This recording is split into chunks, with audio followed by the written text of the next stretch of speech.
Right.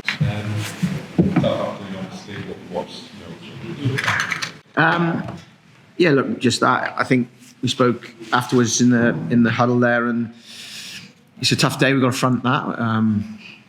We certainly, struggled in getting any pace into the game whatsoever. So when we're trying to attack and we're not getting speed of ball, whether it be for a whole host of different reasons, we're going backwards against the huge line speed, and then that led to, like I said, best case you're going backwards, worst case you get turned over. That happened to us a fair bit in the second half, and they capitalised brilliantly. They're a quality team.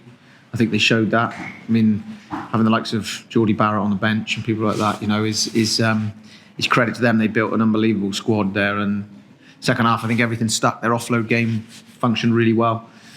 Their power game was too much for us, and we had a tough afternoon. But we also had 4 HIAs in the game.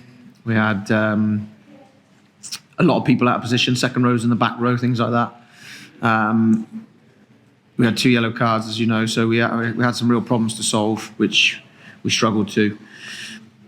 The other thing with it is lessons from that game. There's people like Ben Waghorn, young players who will pick up a tough experience, but an experience about what it is to play at this level, really test match opposition.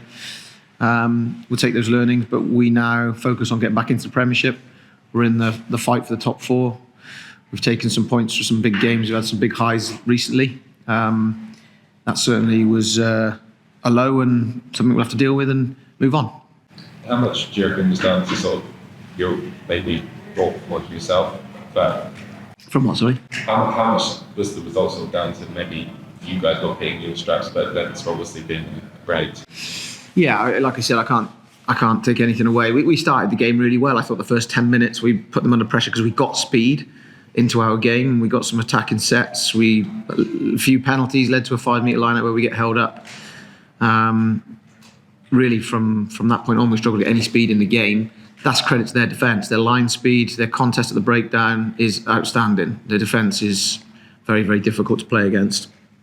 And I think what we saw today, they got their attack firing. Maybe not early in the game. I thought we contained them okay. Second half, they really got their attack going, and it's a last place and last team you want to play when the game gets dead and buried with 20 minutes to go, because they can then take gambles and let rip. And when they did that, if it sticks, which it did today, they run the scoreboard to what it was.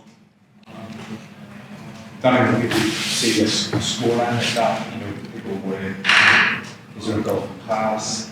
I don't know what. Just to maybe broadly away from the game, what do you think Turret is possible to compete?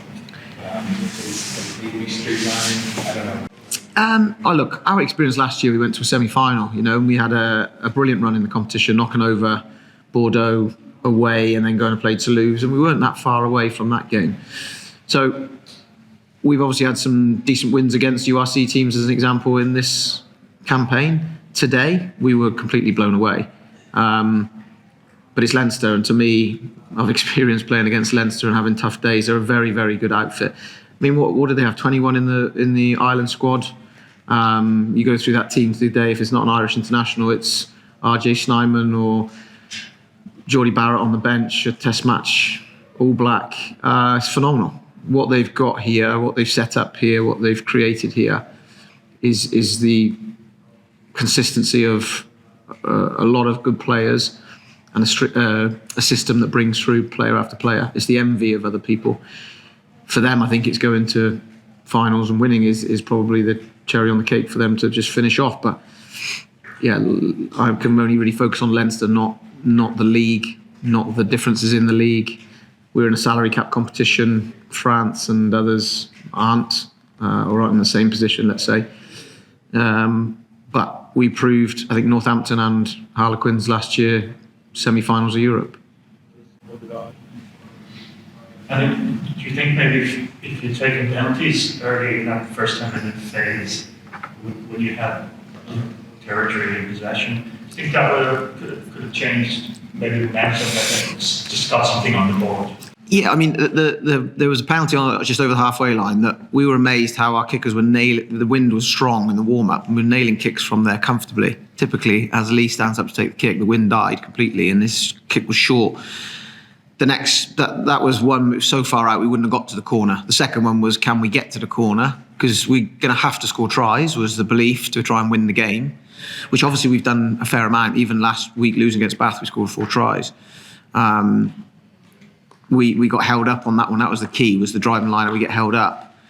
Had we got that over, got on the scoreboard, does that give you a little bit of confidence that that visit led to nothing? Their visit straight away down the other end led to a try. And